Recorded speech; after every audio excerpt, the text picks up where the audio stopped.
Hey everybody, this is the East Tennessee group of United Real Estate here, just doing another podcast. I'm excited about this one because it's a little less formal, and we're just gonna gab about our clients, if you will, the good, bad, the ugly, and of course, most clients are just phenomenal and great to work with.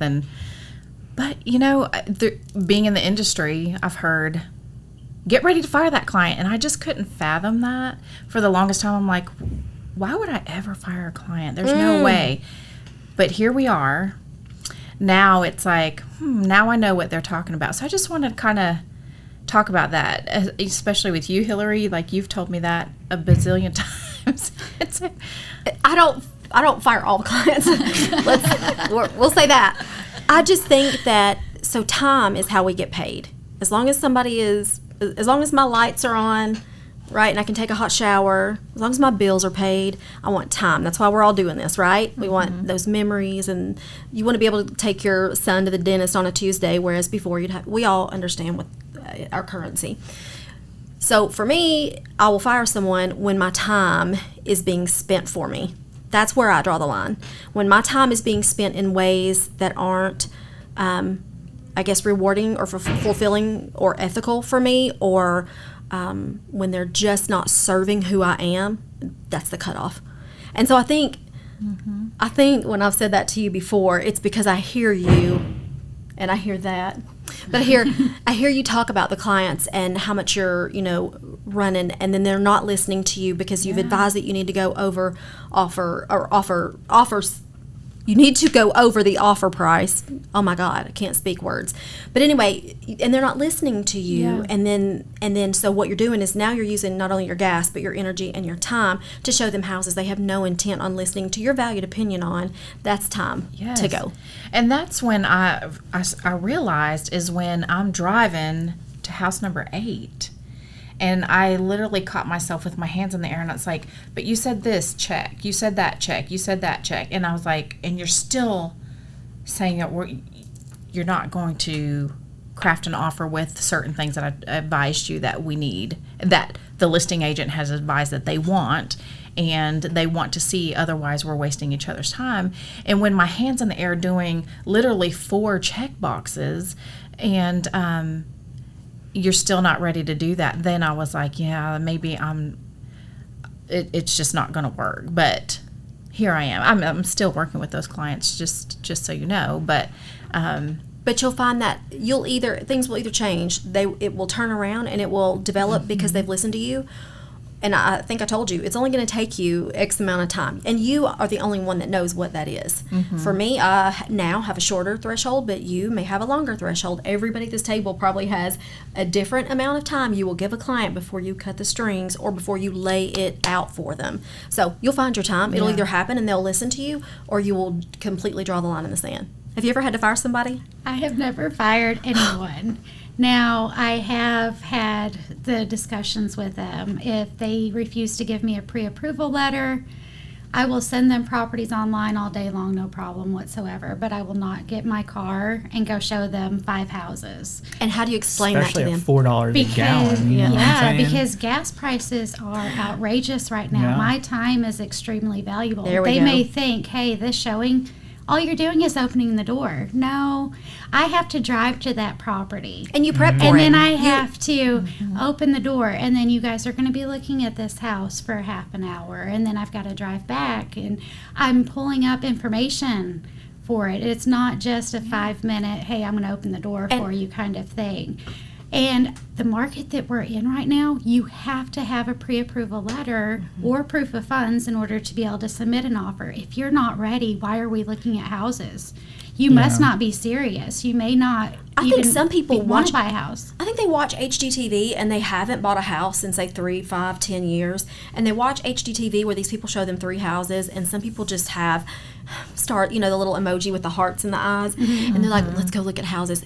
This ain't that market, okay? We're not getting in the car and we're not going around. We are looking at a house on purpose. And I tell my clients, if you don't have intentions on making an offer, we have no business to go see this house. Absolutely. And I don't mean a lowball offer for your folks. Yeah, and a lot of a lot of listings now, like they have like the special stipulations in there that, you know, you can't even show the house without a pre-approval. So I mean, a lot of times it's not even a us thing, it's a you can't even get in there. But Right. It's the seller saying it. And I think when I first started in real estate, it was just a mild suggestion that we get you pre-approved, you know, and now it's like, I mean, are you all comfortable telling the folks on the phone if that's the way you meet them the first time, we're not going out to you? Are you comfortable saying that? Now, if it's a hot house and you already know that it's going into multiple offers, by all means, I need you to talk to a lender right now before we ever schedule this. If you you can see by looking at that house or it's already in multiple offers online, then yes, they're getting a pre-approval first, or else we're not wasting anybody's time. We're not wasting the seller's time because they have to leave that property. They may have children, they may have dogs, whatever the scenario is. I mean, the other thing is I ask my buyers to do virtual drive-bys of the properties first before we go view it. They may not even like the neighborhood. They may not like the neighbor. They may realize it's right next to an airport because the photographers are phenomenal. They are not going to show the neighborhood at all. Yeah. Well, the way that I always approach it is because, you know, with the lender that we work with, I mean, she typically can at least talk to someone at any point in the day. And the way that I do it is if they're serious enough to at least call her, talk to her about it, and start the process, I will show them the house, you know, if we can. But if they will not at least call her and like start that process, then no. Because in my opinion, you're not serious enough about it. Yeah. And if you're not serious enough about it, by the time you do get serious, that house is gone. So it doesn't matter, you know. We ain't out here window shopping. We out here buying houses. Oh my God! Occasionally I have a client, or you'll hear of somebody who has a client that's like, you know, we went and looked at 17 houses or whatever, and I'm like, oh my God. Man, my favorite quote, I think Karen said it, was no one ever buys their 10th favorite home. Yep. Yeah. That's the truth. Well, what about favorite clients? I mean, what does a great client look like for you? One that's open to your suggestions. They trust that you know what's going on out here in the real estate streets is what I call it. And, you know, before, you know, the market called for you to be reactive and I would get out there and run. But now it's like I'm starting to realize if they don't have 10 minutes for a mild version of my buyer presentation, then, you know, that 9 times out of 10, they're the starstruck HDTV viewers. But if they take the time to listen to your buyer presentation and you cover what to expect in the market, the real estate streets, then it's a better cohesive relationship and they're more apt to listen to you. I like when they have questions too, because when they have questions, it's like they're like real serious about it and they're listening to what you have to say and like they want to know. They watched our podcast. Yeah, well, they wouldn't have any questions if they watched our podcast. I'm like, I heard that on the podcast. But yeah, no, I agree. I like people that will just listen to you and that don't try. The thing that I hate the most is when people, you know, they try to act like they know everything because they bought a house 10 years ago. So frustrating. Yeah. I can deal with them though, and it's fine. But you know. But it's so different. It is. It's different than it was 2 years ago. That's exactly when I started different. 2 years ago, and I look probably to the day, and I look at then and what we were doing then with the buyer presentation, the full on come into the office and watch my laptop, and I'm going to go through this whole thing with you, and that was great because it weeded out your window shoppers. But now, like you said, you have to be a little bit more reactive sometimes, and so it's finding that balance between you about to watch my presentation to I don't want to miss this house. Right. Yeah. You know? Yeah, like I said, I do a mild version of it just to cover the high level things that I have learned by not doing that have come up. And, you know, one client situation that comes to mind is where you and I ran into each other and we both submitted an offer on the same house. We did that too. You won that house. I did win that house. You won that house. I told you I was going to. You did. A little cocky there, but it's fine. It's fine. Cherie, I was talking to Cherie one day. Is this the one you're talking about? The very first one? Oh, no, the one in high school. Oh, we've done that twice. Twice, yeah. I was talking to Cherie one day. This was the first one. And I was like, I'm on my way to a show. And, well, where is it? She said, where is it? It's in Carnes. She's like, oh, me too, cool.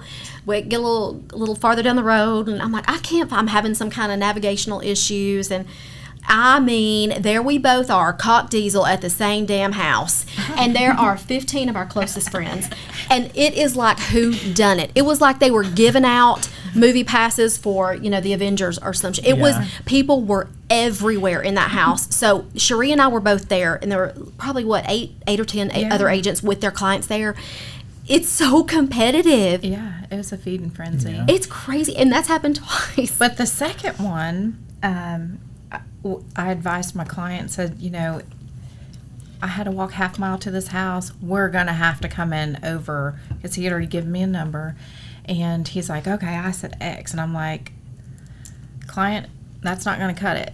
And he's like, well, I feel good about it. And sure enough, when our offer was declined, he's like, you mean somebody gave over X? And I'm like, yeah. So sometimes what I'll do is if I do one or two of those where maybe it's not that they wouldn't go over asking, but maybe they went over asking, but they didn't listen to my opinion on, say, whatever, appraisal gap or whatever the other criteria would be, I'll be like, here are my reviews. Here's the type of agent that I am. If we're going to align, then I'm going to need you to understand that I'm at least a little bit of a source for you. So going forward, I'll give them one or two of those if they're a really good client, and if there's not been any issues in the past. But then I'm going to let them know I've been successful winning homes for other people. You're just going to have to like trust the process. Mm-hmm.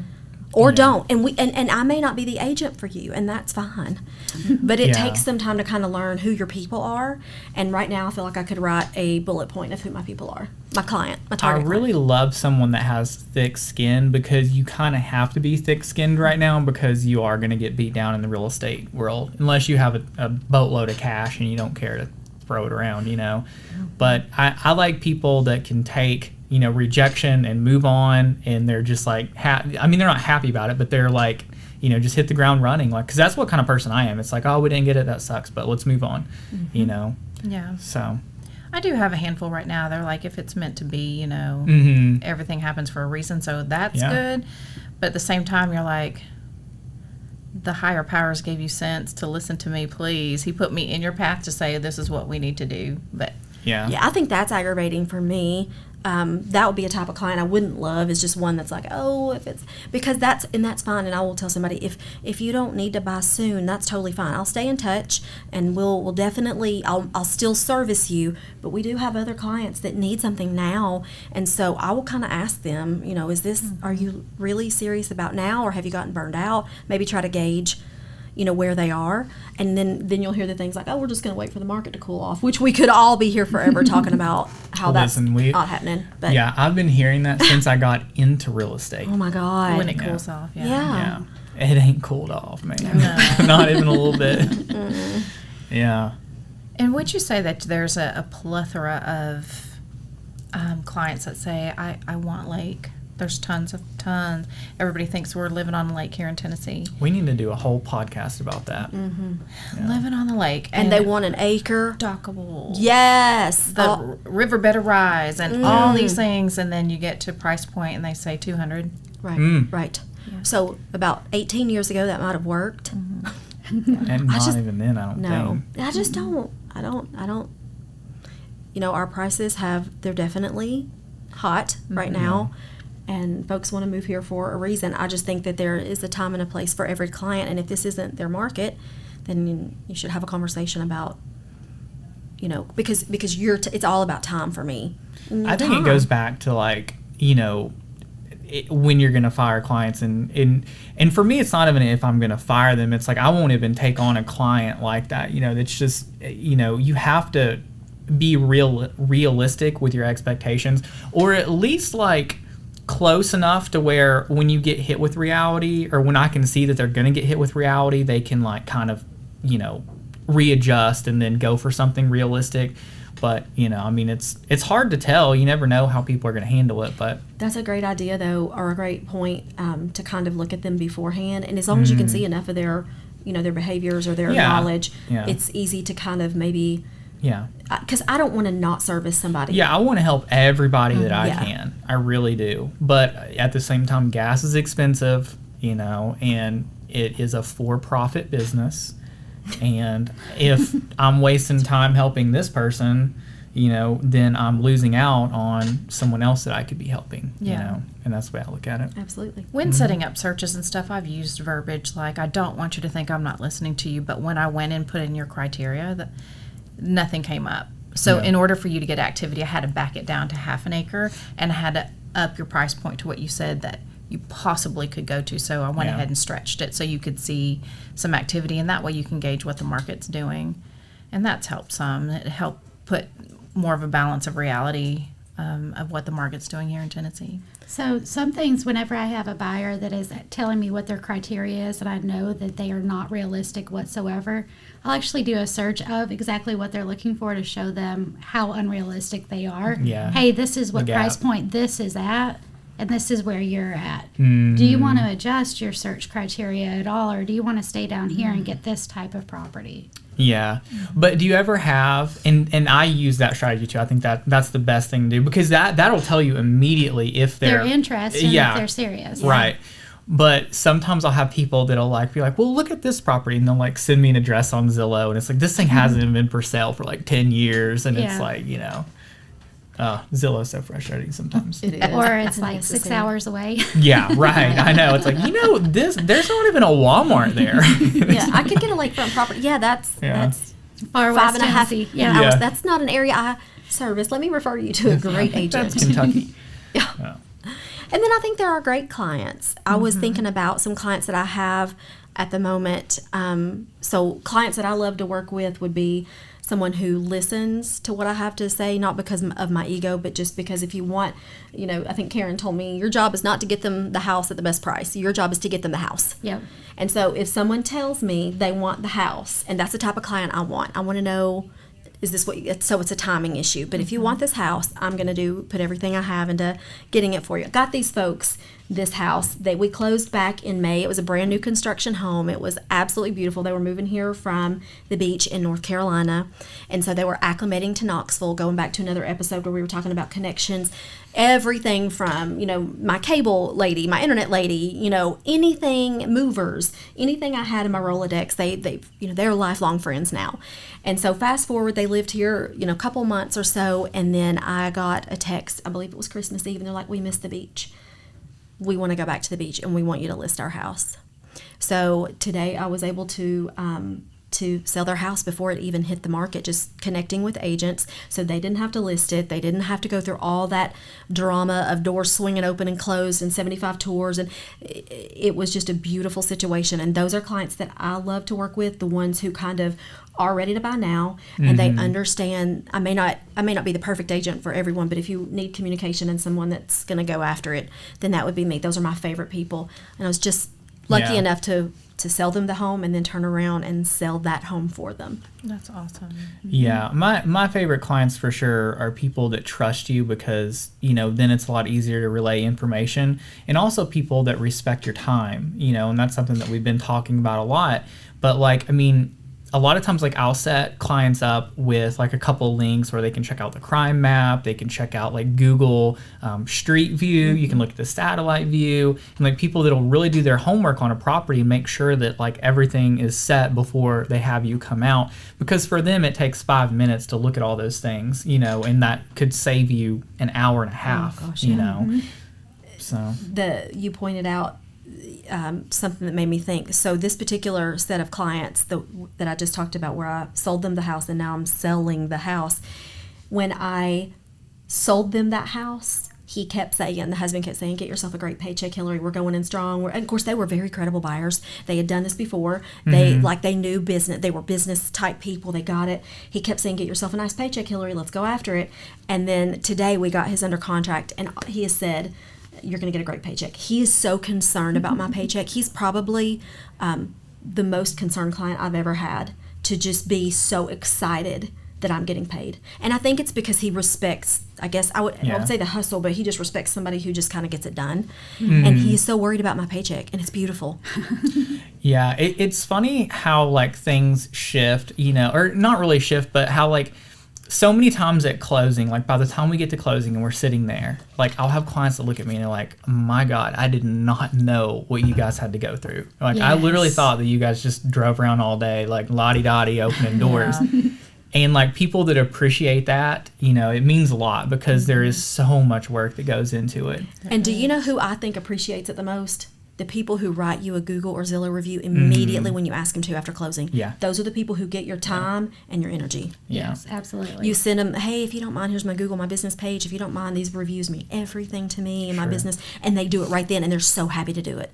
Those are the people I want to work with because they understand business, understand I don't get paid unless I sell a house, and they're appreciative of the time. Yeah. Absolutely. I mean, for the most part, had nothing but wonderful clients. A lot of people I've made friends with, and I've had clients who were just, you know, very private, which I appreciate. I'm private too, but thought I'd never hear from again, and then I get pictures of the grandbabies, and so that means a lot to me after the close. That is really sweet. Yeah. I mean, even like for the most part, I've had all really good clients too. Even the frustrating clients that I've had, like by the time the closing rolls around, like they're like have just, I don't know. It's like there's just so much stress of real estate that sometimes I think it kind of wears on people. But by the time we close, like they're real sweet. They write me reviews, you know, they're thankful, and then they send me business later on. So it's, you know. Those are the ones that are really thankful. Yeah. Yeah. We love those. Yeah. Anyone that sends me a referral is a great client. Yes. Yeah. I've even been complimented from other agents just saying, I admire how you went to bat for your clients and you fought hard for them. So that seems to be my thing. Naturally, I don't realize I'm doing it, but naturally I do. And It's probably because they got 30 offers and they only heard from 2 of them. Right? Yeah. So, you know. it's crazy. But yeah, I mean, any other tips or tricks and clients you like? And I mean, I when love it's time to. I love most of them. Yeah, I love my clients. Yeah, for sure. I guess I would just say, like, if you're, you know, a potential buyer or seller out there and you're looking for an agent, find one that's reputable and one that communicates well and just listen to them. And then you're probably going to be a really good client. And you know, if the client does their homework and looks at your reviews, they're gonna be able to gauge if you're gonna be a good fit. So I look at my reviews and I read them, and I'm like, it speaks. How will I say this that won't paint me in a negative light? But I'm type A, and my reviews speak to, I guess, you know, some of that. But they're good, and so I hope to attract people that can appreciate that, if that makes sense. Sure. So if people are reading your reviews, then it should help weed out a bad client because they're like, oh, well, it says here that, you know, she's just a part-time agent or he's just doing this on the side and I really need somebody that's full-time, or, you know, I feel like it would help weed out some of that. Right. Yeah, absolutely. And social media too. I mean, check people out on social media. You know, if you find that someone's super far left or right and you're the other way, you know, then maybe that's not a great one for you. Yeah. You know. That's a good idea. Well, I think that wraps up that as far as talking about our clients. But we are the East Tennessee group of United Real Estate, close to everything but miles from ordinary.